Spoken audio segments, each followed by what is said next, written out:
Hello, Conrad and Lucy and Caleb too.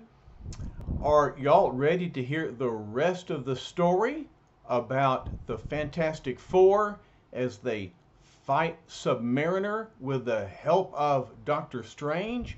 Well, I'm ready to tell more of that story. You'll remember when we finished the first half of the tale, Submariner had captured Sue Storm because of his great affection for her, and he's taken her to his undersea palace to try to persuade her to love him. But Mr. Fantastic, is so angry because, of course, he's in love with Sue, and so he chases after Submariner, and through the power of his science, he's able to breathe underwater, and so he's been looking for Submariner, and he is just about to find Submariner and Sue.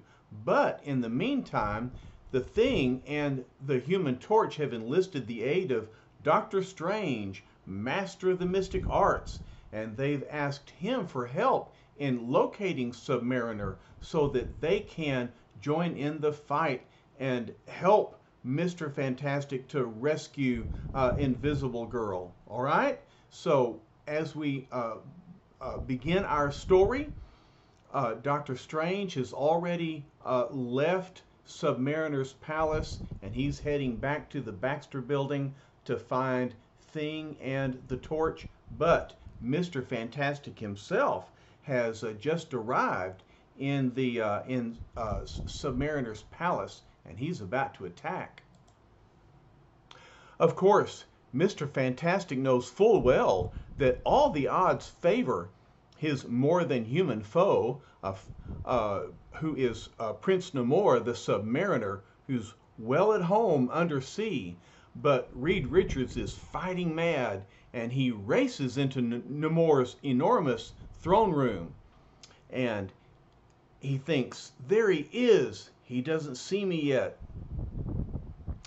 Mr. Fantastic says, I've got to strike first, take the advantage of the element of surprise.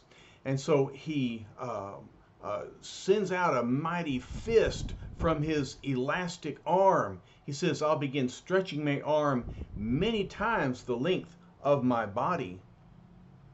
Then I'll whip it around, making a living bola out of it. And now I'll strike. Sue hollers out, Reed, it's you!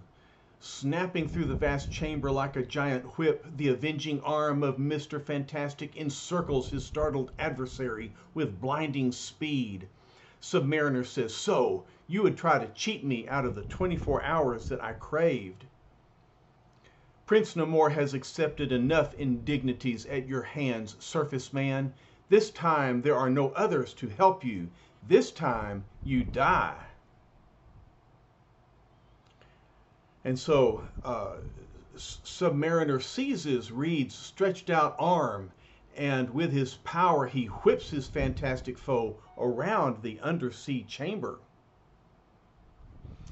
Then, using all his superhuman strength at his command, he attempts to bind Reed Richards with his own flexible arm. So he tries to tie him up in a knot. He says, there, and now that I have you helpless, Mr. Fantastic says, I'm far from helpless, Namor, as you're about to learn. Sue thinks, if only I could break free before they kill each other. Mr. Fantastic says, don't forget, my entire body is subject to my mental control. I can jab you away by making sharp lances of my outer skin, while I easily free myself from your useless knot. He goes on, though your strength is many times greater than mine, you haven't the brain power to use it correctly. I'll whittle it down to nothing. Submariner says, no, not here, not in my own domain. There must be a way to beat you. Mr. Fantastic says, don't count on it, Namor. When you captured Sue, you went too far. I warned you, the savagery of your attack is wasted on an enemy who can easily dodge your blows. And so, look, Mr. Fantastic is stretching and dodging, and Submariner can't lay a hand on him. But Submariner says, you can't stay out of my reach forever. Sooner or later, I'll land a punch. That's all it'll take, just one punch. And we see from the power of his blow, he can crack marble and stone with his fist. He's a very powerful foe. But Mr. Fantastic says, wrong again, Fishman. I'm not merely trying to stay out of your reach. I warned you, I'm going to finish you off forever. And then he thinks, I've got to make him follow me to lure him to the surface. And so Mr. Fantastic wraps up his body into a cylinder like a tire, and he rolls away. But suddenly an angry babble of voices is heard directly ahead of Reed. Oh no! A well-armed squad of undersea warriors stands in the archway. One soldier says, look, Captain, our sovereign battles a surface foe. It is lucky we decided to return. The captain says, indeed, we realized we could not desert our prince and still be worthy of the name Submariners. So the captain says, halt, surface man, take another step and you die. You are our prisoner. Mr. Fantastic says, never. The odds have been changed a little, but that's all. I'll smash your entire empire if I must, but Namor won't escape me. Meantime, back at the Fantastic Four headquarters, there are the Thing and Johnny. And Johnny says, look, Doc Strange is back. He's coming right through the wall. Thing says, yeah, like a termite. Start talking, mystery man. Where's Submariner? And look, we can see Dr. Strange in his ectoplasmic form moving through the wall of the Baxter building. And he says, I have found him. But guided by his own brilliant electronic devices, Mr. Fantastic found him first. You must rush to the scene at once. Thing says, we hear you talking, pal. One swallow of our 60-minute underwater breathing pills and we're on our way. So look, the Thing goes ahead and takes his pill. Johnny does too, but he says, maybe we shouldn't swallow them yet, Ben. They'll be used up before we even reach Reed. They should have thought of that already. But Dr. Strange abruptly vanishes, only to return again within minutes in his physical form. And then he says, now that I'm in my mortal body, all the spells of the mystic arts are mine to use. I shall send you to Prince Namor by the fastest way imaginable. Thing says, yeah? How? Let the visionary vapors of the dread Dormammu surround you. Thing says, hey, what's going on? How do we know he ain't Dr. Doom in disguise? Johnny says, relax, big buddy. He knows what he's doing. I hope. Well, I hope so too. How about you? Do you think Dr. Strange knows what he's doing? Why, of course he does. He says, I call upon the hosts of Hoggoth. Transport those two beings by the power of Vishanti to the place from whence I have returned. Let it be done. Now! Poof! And smoke billows up, and the Thing and the torch disappear, only to reappear in the palace of Prince Namor. Johnny says, he did it. We're in Namor's palace. Thing says, and I didn't even have time to pack my toothbrush. Okay, where is that phony fish man? And then they see. Thing says, hey, that's him. He's watching his deep sea stooges having target practice with our bouncing buddy. And sure enough, you can see Mr. Fantastic in the form of a ball, and he's bouncing around, dodging the ray guns of the Submariners. Johnny says, we're just in time to join the party. Stand back, big fella. I'm going to make things hot for those jokers. Flame on! And he shoots his flame and he melts the ray guns of two Submariners. One of the submariners realizes, our guns, they're melting. Look above us, a fiery creature. A fiery creature indeed. It's the Human Torch. But the thing says, don't hog all the action, Junior. Leave a few dozen for lovable old me to clobber. Torch says, I'll see what I can do, Ben boy, but if you don't speed it up, you'll just get up the leftovers as usual. And so the Torch is shooting his flame around to attack the submariners. And he says, where are you running to, boys? Didn't you ever see a fun-loving Human Torch before? Mr. Fantastic says, Johnny, Ben, how did you get here? I wanted to finish this job alone. Thing says, sure, boss, sure. We just tagged along in case you wanted to have a few cheerleaders with you. Namor says, it's good that you're here. Now I can destroy all of you at once. Reed says, still making threats. Hey, Namor, stay back, Ben. I'm going to ram those mocking words down his throat. I'm going to make him wish he'd never heard of the human race. He's my pigeon, mine alone. Thing says, okay, tall man, but how's about giving me sloppy seconds? And so, Mr. Fantastic shapes his fist into a pile driver and punches at Namor. And Namor says, so the cold, calm, intellectual Mr. Fantastic can explode in a fit of rage like anyone else. Perhaps now you can understand my feelings when I have lost my kingdom, my people, everything I hold dear because of you accursed humans. Your blind fury made you forget how fast I can move. And he can move fast, can he? Notice the wings on his ankles. That gives him the power of flight for short distances.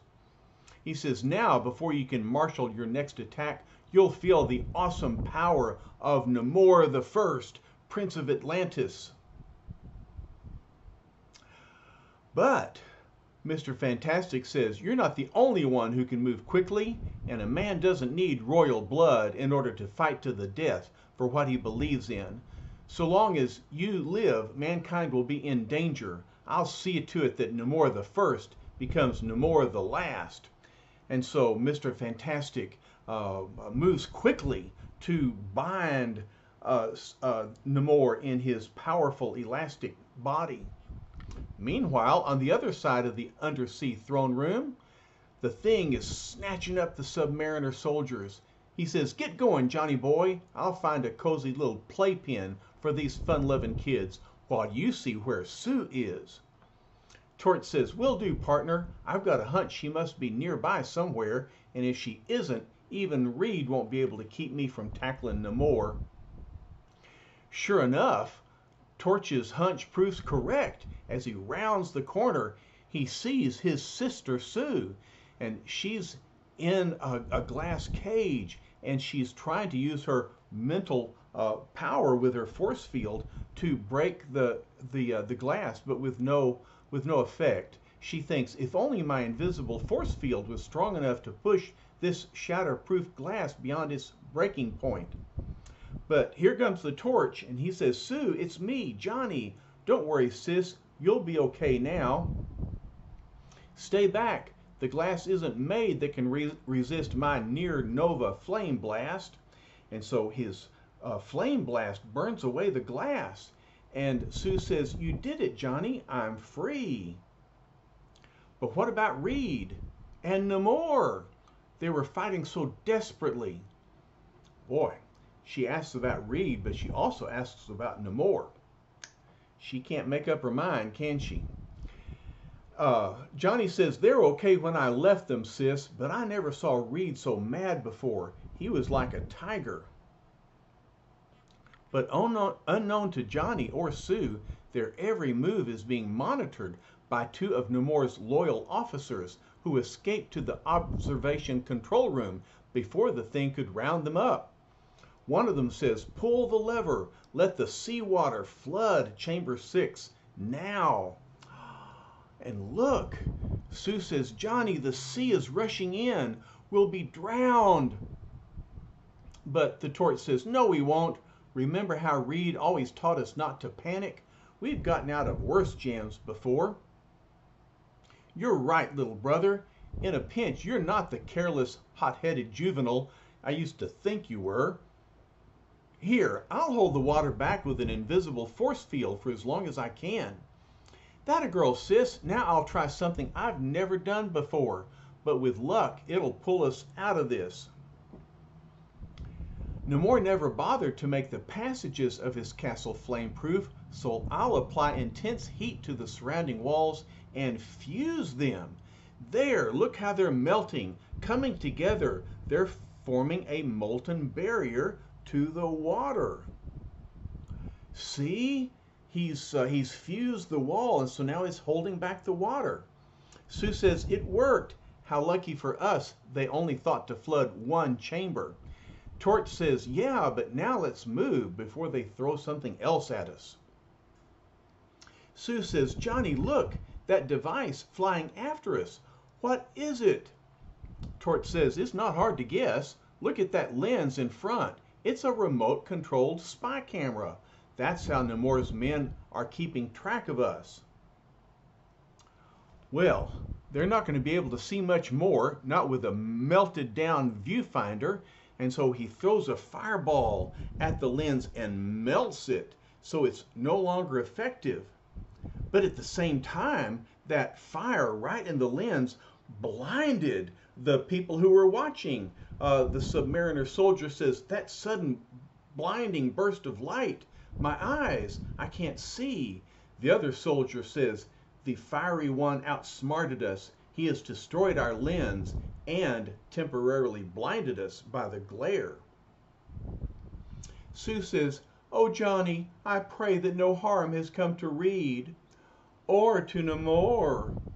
Johnny says, it beats me how you can mention that fish head in the same breath with Reed. Sis, the Namor is the one that caused all this trouble. Wait, look ahead of us. Well, the sight which greets the eyes of Johnny and Sue Storm is truly one to make any beholder stop and marvel. It's the Thing, and he's juggling the Submariner soldiers. He's talking to Reed. He says, you just enjoy yourself, Reedy boy. I'll keep juggling these clowns until you put Subby under wraps. Submariner says, you made one fatal mistake, Richards. You allowed me to get within reach, and now you'll pay for it. So, what a scene. The Thing juggling the soldiers, and Reed locked in combat with the Submariner.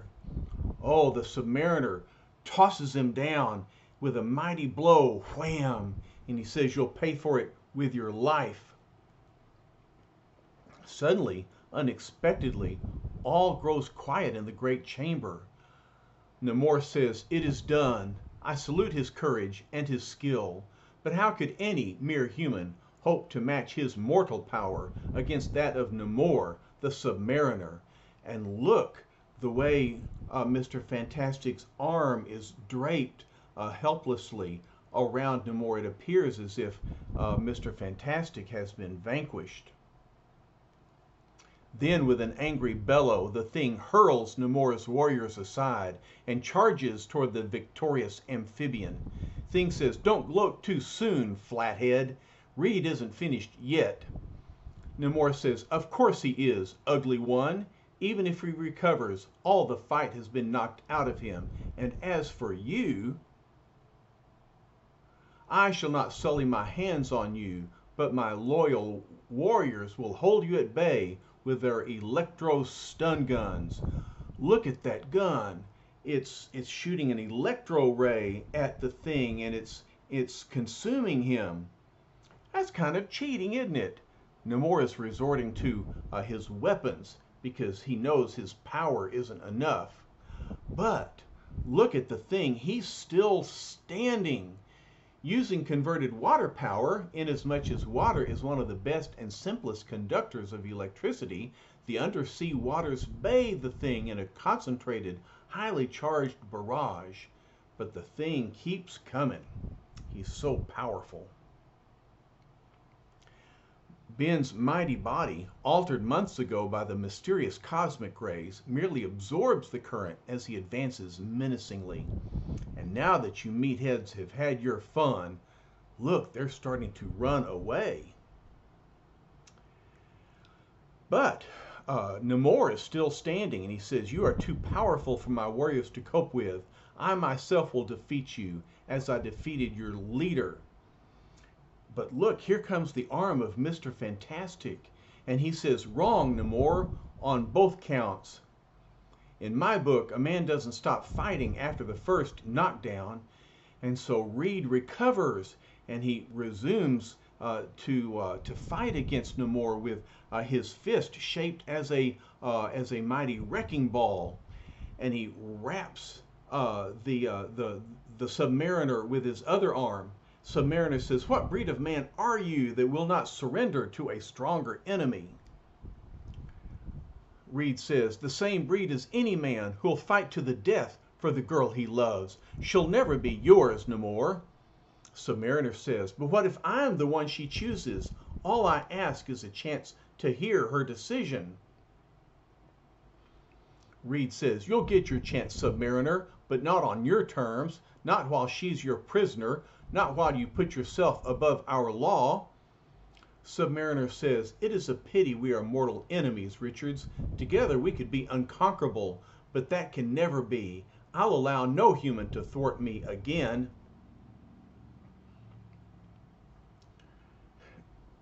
Namor says, "Your supple body can stand only so much strain, and I'll never let go until...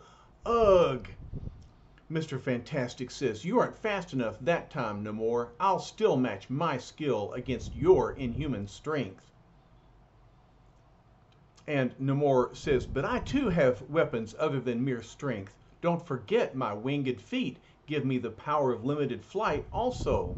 See how easily I can glide through any human knot you attempt to bind me with." And so he flies up into the air and gets above Mr. Fantastic.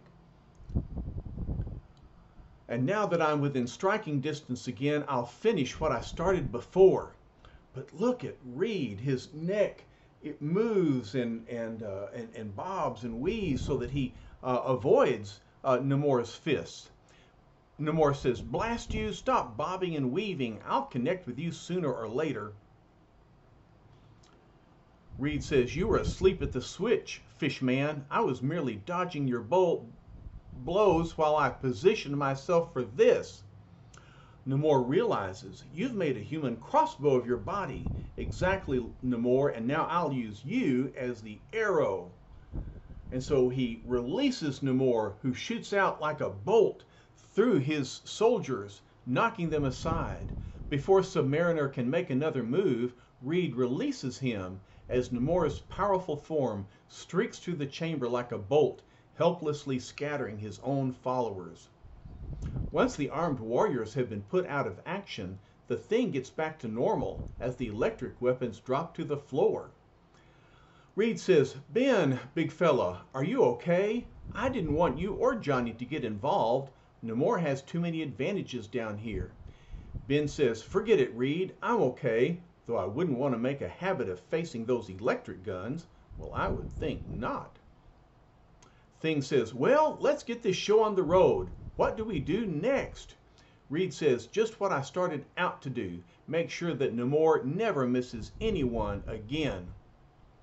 But hanging from the chamber's roof, where he had halted his flight by seizing a support bar, the Submariner has ideas of his own. "I must dispose of them quickly. They seem to grow stronger every minute. I didn't want it to end this way. I desired no bloodshed, but they've left me no choice. They have only themselves to blame.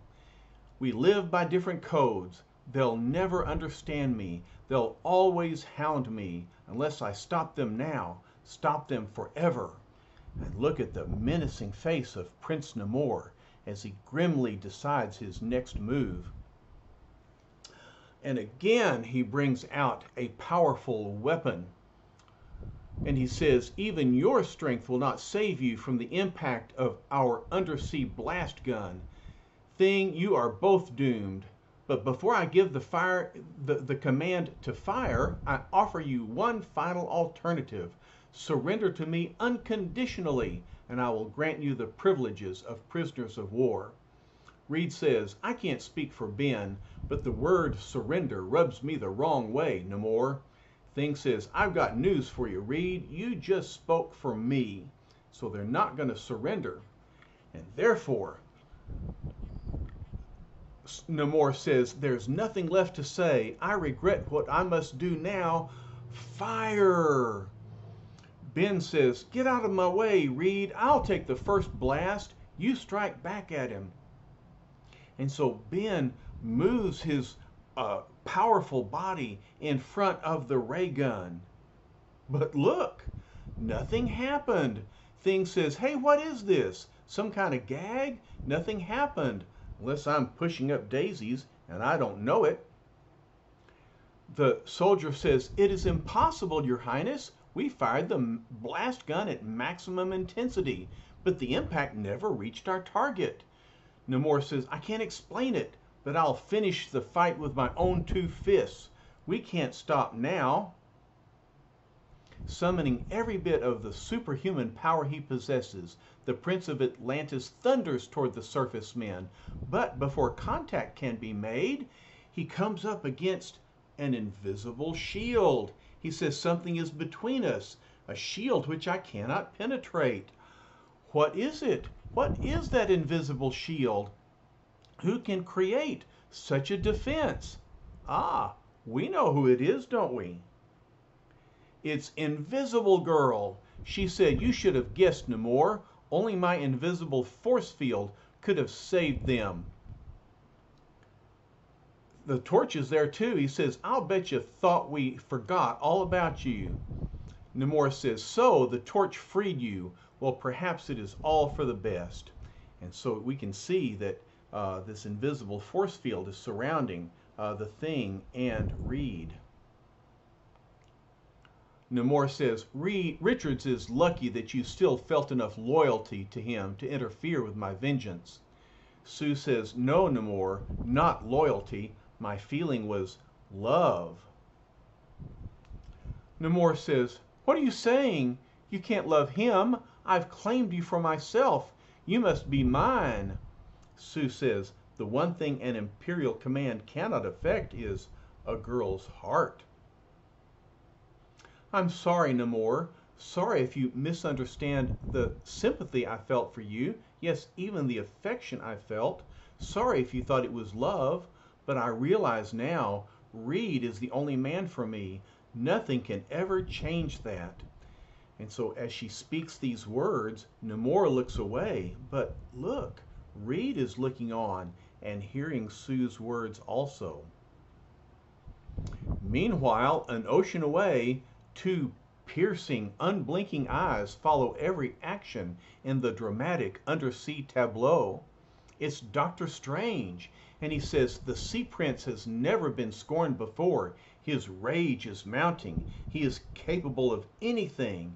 And so we can see there in his crystal ball, we see Namor getting angry again. And Doctor Strange says, there is yet time for me to prevent a tragedy. I must act immediately. I must separate them once again. And then, as Doctor Strange utters the words of an ageless incantation, the Thing says, now what? We're starting to fade away. Johnny says, how can Namor do it? But Reed realizes, this isn't his doing, Johnny. Namor says, seize them. They must not escape me. But his soldier realizes, it's too late, Highness. At the same split second that the Fantastic Four fade from sight, the majestic undersea palace of Namor itself is whisked through the depths by a force undreamed of in this present age. And we hear the thoughts of Doctor Strange. By the time Namor gets his bearings, the Fantastic Four will be safely on their way to the surface world.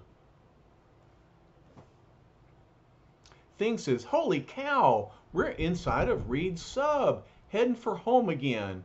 and I didn't even get a chance to paste one on old Fish Face. Johnny says Dr. Strange must have accomplished this with one of his ancient spells of his. He's a mighty handy gent to have in your corner. But Reed is thinking something else.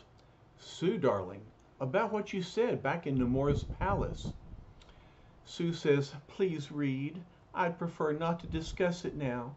I'm still so shaken. Thing says, hey, you didn't just say that, say what you did in order to prevent any more fighting, did you? Thing, that is the wrong thing to say. And Reed says, no, don't answer that, Sue. I think I'd rather not know your answer. And Sue thinks, oh, Reed, you blind fool, of course it's you I love. But how can I ever convince you? You'll always suspect I may have just been trying to protect you or Namor. And so we leave the fabulous Fantastic Four as its silent leader heads for home, his sure hands and steady eyes giving no clue to the uncertainty and anguish that fill his heart. Well, before we leave this comic, the editors have a personal note. They say the editors wish to thank you, our readers, for making the Fantastic Four the most successful magazine of the Marvel Age of Comics. Your loyalty has been a great inspiration to all of us at the Marvel Bullpen. The end. All right, so yes, well, we're still fans of the Fantastic Four and the Marvel Comics, aren't we? And we're still reading them, and we've got more to come. I can't wait to tell you about the next adventure that the Fantastic Four will face. And so Spider-Man and I will be back with that story for the three of you, Lucy, Conrad, and Caleb. Love y'all. Bye-bye for now.